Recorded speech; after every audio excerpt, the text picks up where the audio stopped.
Hello students, আমার চ্যানেলে তোমাদেরকে স্বাগত। এখন আমি তোমাদের সামনে নিয়ে এসেছি ক্লাস 10-এর প্রথম চ্যাপ্টার ভূগোল, বহির্জাত প্রক্রিয়া।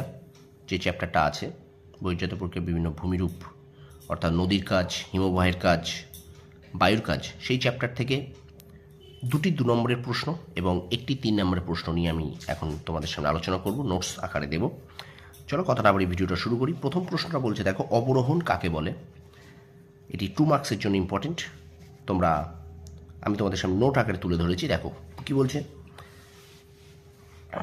যে প্রক্রিয়ার মাধ্যমে ভূপৃষ্ঠের কোনো উঁচু জায়গা ক্রমাগত ক্ষয়ের ফলে সমতল ভূমিতে পরিণত হয় তাকে অবরোহণ প্রক্রিয়া বা অবরোহণ বলে। ঠিক আছে, এটা আমি অবরোহণ কাকে বলে দিয়েছি, এটা অবরোহণ প্রক্রিয়াও কাকে বলে পড়তে পারে। ঠিক আছে, এবার বৈশিষ্ট্যগুলো দেখো। বৈশিষ্ট্য দেখো, ভূমির উচ্চতা। এই প্রক্রিয়ায় ভূমির উচ্চতা হ্রাস পায়। 2 নম্বর পয়েন্ট হচ্ছে পদ্ধতি। বিভিন্ন ধরনের প্রাকৃতিক শক্তির ক্ষয়ের মাধ্যমে এই প্রক্রিয়া সম্পন্ন হয়। 3 নম্বর বলছে কার্যকরী অঞ্চল। ভূপৃষ্ঠের উঁচু অংশে এই প্রক্রিয়া কার্যকর হয়। ঠিক আছে, তো এটা গেল 2 নম্বর এর একটা প্রশ্ন।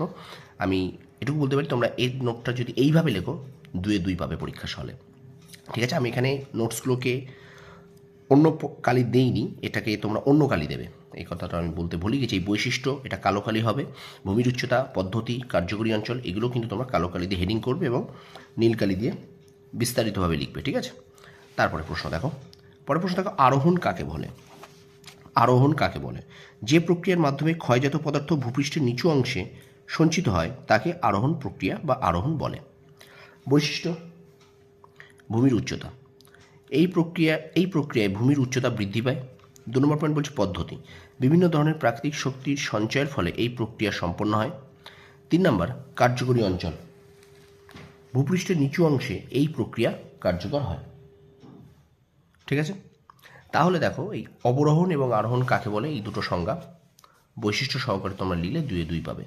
এবার এই দুটি সংজ্ঞা থেকেই এই দুটো যদি পার্থক্য পড়ে, অবরোহণ কাকে বলে এবং অবরোহণ এবং আরোহণের পার্থক্য যদি পরীক্ষায় পড়ে, তাহলে তোমরা কীভাবে লিখবে দেখো, এই দুটো থেকেই আমি পার্থক্যটা লিখে দেবো। ঠিক আছে, পরের পাতায় আছে।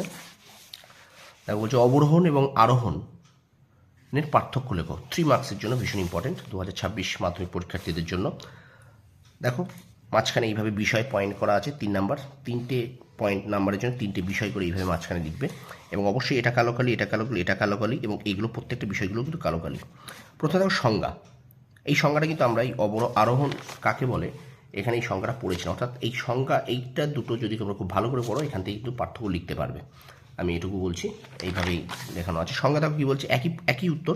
যে প্রক্রিয়ার মাধ্যমে ভূপৃষ্ঠের কোনো উঁচু জায়গা ক্রমাগত ক্ষয়ের ফলে সমতল ভূমিতে পরিণত হয় তাকে অবরোহণ বলে।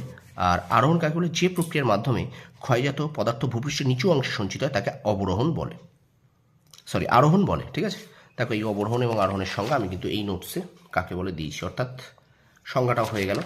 দ্বিতীয় পয়েন্ট আছে ভূমির উচ্চতা। দেখো আমি বৈশিষ্ট্য যখন লিখিয়েছিলাম তখন এখানে কিন্তু পয়েন্ট দেওয়া ছিল, একটা ভূমির উচ্চতা, এখানে একটা ভূমির উচ্চতা। ঠিক আছে, তাহলে ভূমির উচ্চতা, অবরোহণে কী বলছে, এই প্রক্রিয়ায় ভূমির উচ্চতা হ্রাস পায়, আর আরোহণে এই প্রক্রিয়ায় ভূমির উচ্চতা বৃদ্ধি পায়।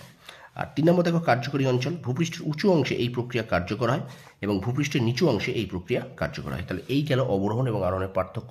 আরও একটা পয়েন্ট আমি এখানে বাদ দিয়েছি যেটা লেখা যেত, পদ্ধতি। ঠিক আছে, পদ্ধতি, এখানে দেখো ওটা বিভিন্ন প্রাকৃতিক শক্তির ক্ষয়ের মাধ্যমে এই প্রক্রিয়া সম্পন্ন হয় এবং বিভিন্ন ধরনের প্রাকৃতিক শক্তির সঞ্চয়ের মাধ্যমে, অর্থাৎ পদ্ধতিও একটা পয়েন্টে তোমরা এখানে লিখতে পারতে। তো স্টুডেন্টস, এই ছিল আজকের ক্লাস। অবরোহণ কাকে বলে, আরোহণ কাকে বলে এবং অবরোহণ এবং আরোহণের পার্থক্য, দুটি 2 মার্কসের এবং অবরোহণ আরোহণের পার্থক্য এটা 3 মার্কসের জন্য এই নোটসটা, পার্থক্যটা অবশ্যই 2026 মাধ্যমিক পরীক্ষার্থীদের জন্য এগুলো কিন্তু খুব গুরুত্বপূর্ণ। তাহলে আজকের মতো ক্লাসটা এই পর্যন্ত। ভিডিওটা যদি ভালো লাগে তো অবশ্যই আমার চ্যানেলটা শেয়ার করো, সাবস্ক্রাইব করো, আর পাশে থাকা বেল আইকনটা প্রেস করে রেখো। আর অবশ্যই বন্ধুদের মাঝে একটু বেশি বেশি করে শেয়ার করো। তোমরা সফল হও, তোমাদের সাফল্য কামনা করি। ধন্যবাদ।